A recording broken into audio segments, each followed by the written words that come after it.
Hello, StarCraft fans! This is Falcon Paladin coming to you with yet another daily Legacy of the Void upload.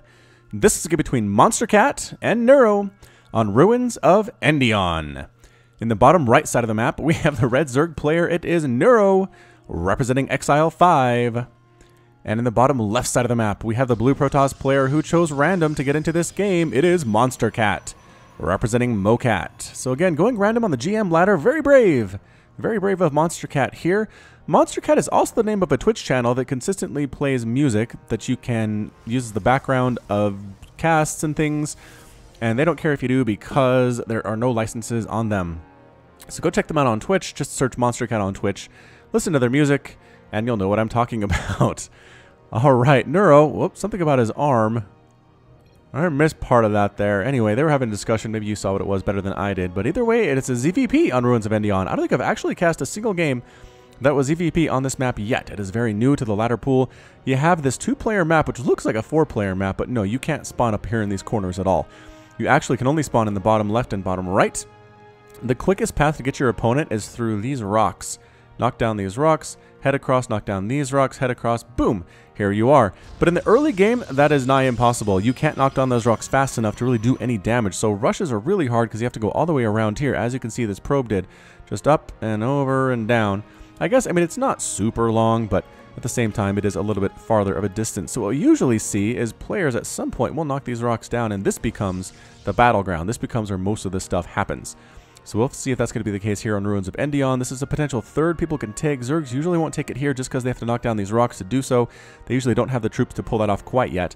This is more of a common third place for Zerg. And meanwhile, Protoss and Terran usually can manage with some Zealot, Stalkers, Marines, Marauders, things to knock these suckers down. So we'll see if a third base comes there. Protoss player being a very standard play, going a 1-gate into an expand. That might actually have been a Nexus first, and I think it was. Nexus first into Gateway, into Cybernetics Core. Double assimilator here with 3 workers on each gas for Monstercat and Neuro. Looks like a very, very standard hatch first. Into an extractor, into pool, getting 2 queens, getting speed, and 4 lings on the way too. Now, is it going to be Stalker harass? Or, oh, he blocks it! Oh, Monstercat blocks the potential third base for Neuro. He knows this map. He already knows what's happening. So darn annoying indeed. And now the lings have to come all the way across here, all the way up to try to knock down that pylon because the drone can't do it all by himself. That's not going to happen at all. The other interesting feature on this map are these rocks. I'm going to zoom out just a little bit. So these rocks right here, if you knock them down, they provide a nice wall. I've actually seen this used to seal in an opponent into their own base, as much as I've seen it to actually block an opponent from getting inside. So it kind of serves multiple purposes there. Also, these rocks can get a nice gateway into this third base for the Zerg, but it does provide some protection in the early game. Alright, so let's see. Evolution Chamber coming up here. Is that another queen? Third queen on the way for Neuro. And not actually going for a quick Roach Warren at all in this ZVP. Perhaps just going for some Speedling harass. This is a really big ramp. It's very hard to hold as Terran and Protoss. Going to start to wall it off here, but it will take some time for sure. And I really don't see any interest in a third quite yet from Monstercat. Adept coming out here. Warpgate Research coming up. And there is the Twilight Council. So perhaps a 2-base Blink type play is what is in store here for our blue Protoss. I do not know, but it seems entirely possible. Lings running around, Speedlings trying to do some stuff, but that Zealot Adept Mothership Core combo is very good. Ah, here we go. Defensive attempt to knock down those rocks, and the Lings trying to get inside. They do manage to sneak. Oh, well, they snuck up a little bit, checking for a third, not seeing one there either. Recognizing it's completely 2-based right now. An Overlord morphing into a Drop Lord. Is that a Drop Lord? It is. Speedlings just being super annoying. There are a lot of them. Can they get inside? That is not a full wall off. The Lings are inside the natural. Can they get inside the main base? That is not a full wall off either. Oh no, Monstercat. That's why you have to wall. Lings are inside. Full immediate pull of all the probes. The Lings do not care about the probes. They want to take down this pylon first of all. Photon Overcharge comes up and goodbye. Thanks for playing. That is it for that pylon. Lings now going after the probes, getting 1 kill, 2 kills, possibly 3 kills. Can they kill those units on the ground? They decide not to. They tried for a second, then decided that it was not really worth attempting. More probes dying here. These buildings are unpowered. So difficult. A replacement pylon already up, though, for Monstercat, so that's good. However, the Lings inside here, there are enough Lings. The probes can defend themselves now, as we see. I don't think a single probe died in this battlefield because there were enough probes here. 36, to be exact. It's a lot of probes. A lot of probes. Blink is on the way, as well as a Warp Prism for Monstercat. So slowed down just a little bit by that Ling pressure that we saw from Neuro. Neuro is now going for a Lair and a Roach Warren, continuing to get workers. It is 40 to 52 Harvesters in favor of Neuro, our Zerg player. Roachhorn just now popping. Are we going to see Glial Reconstitution? Glial Reconstitution, 100 and 100. He has enough to do it.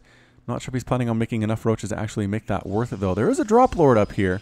I think the intent was to just drop the lings inside, but based on the fact the front door was open, there's no reason for that anymore, so kind of wasted some of that money getting the drop lord up on this high ground. Perhaps he will use it later, though. So 3 base to 2 bases. Neuro really shouldn't try to expand unless the Protoss goes for a 3rd base here as well. He might move out, trying to knock down these rocks, but with a Zealot, Stalker, Sentry, not much DPS on that. It would take them a while to knock this down, and it leaves their front door kind of wide open. So they might want to try to take a 3rd up here, which the Overlord is scouting. Might just start pooping some creep. Ready, set, go. Poop creep, and indeed he does. All right. That's exactly what I want to say. Lings, Roaches moving out once again for Neuro. Here comes a push from Monstercat at the exact same time. Overseer morphing on in. Can it get there? It does, and it will die because the Stalker's DPS is too good. And the Overseer, unfortunately, is killed immediately. Lings and Roaches trying to knock down these rocks. See how they're both tied together like that? Knock down one section, and bam, now you're safe.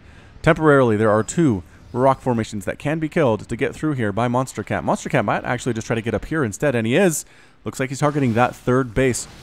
However, that can be seen by Neuro. Yep, he can see what's happening there. See that happening. See the shots there. He's going to get some units to try to deal with this thing. Some Ravagers, some Lings. 10 Lings morphing on in. The defense might be very difficult against this 2-base attack we're seeing with Warp Prism support. Is he going to come up the ramp? Monstercat taking his time. Going to try to make good use of those force fields. Warping in another good group of Stalkers. And boom! 1 Queen sniped down immediately. Force field keeping everybody out. Amazing force field, actually.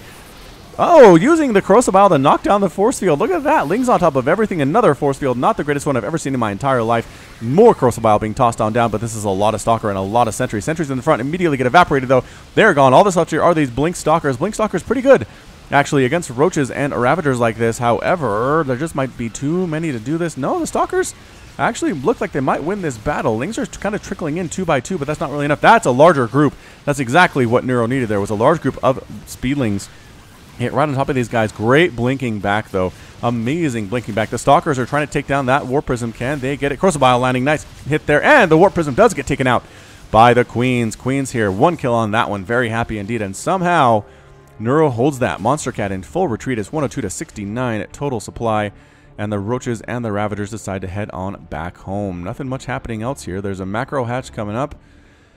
In production are 13 Roaches. Neuro feels like he needs more and more of those. Monstercat didn't really go for a 3rd base, unfortunately, during that attack. I feel like he could have. It would have been safe to do so. He's going to go try it now, but unfortunately an Overlord is there, preventing that from occurring. So the Stalkers do knock down the Overlord. The one thing in Legacy of the Void is that this creep does recede more quickly once the source of the creep is gone, whether that's an Overlord or whether that happens to be a creep tumor.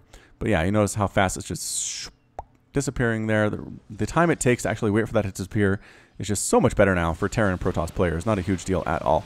So here comes the Nexus about, I don't know, I want to say 10 or 15 seconds after that Overlord was killed. So once again, it's a nice delay. Not as good as it used to be Zerg players, but still, I would still try to do it. Robotics Bay coming up from Monstercat, perhaps going for Disruptor with the Robotics Facility, double Robo Facility here. Immortal starting to get pumped out. I love Immortals against this Roach heavy composition, but it is 146 to 82 total supply. Neuro looking good, looking strong. Knocking down these rocks, and he's going to come through here. Can anything kill this Warp Prism? He scouts it almost by accident. Does he scout that? The army moving up into the main base to respond to this as fast as he can. Does the Warp Prism still want to try now that it was accidentally glimpsed by Neuro? It appears he does not. It appears he's not interested in doing that at all. Observer coming on down there too. Roaches, Lings, Ravagers.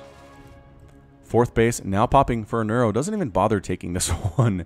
It's like, I don't want to knock down the rocks. I'd rather take my 4th up here. It's farther away from the Protoss anyway, which is exactly what I want to go for. Disruptors on the way. +2 missile attack coming up for Neuro.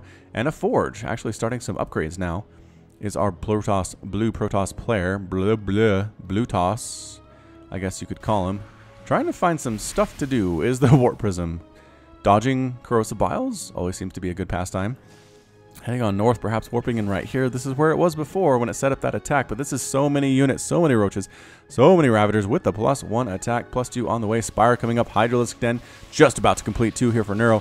182 to 108 total supply, knocking down these rocks. Corrosive Biles used to help with that, and you know, putting some DPS towards it. The rocks do get knocked down there. Another attempt with Warp Prism warp in. There are units here to defend against that too. So Neuro is doing a good job splitting his units. into places that he thinks they will be needed for defense, and also having a big enough army to actually threaten Monstercat.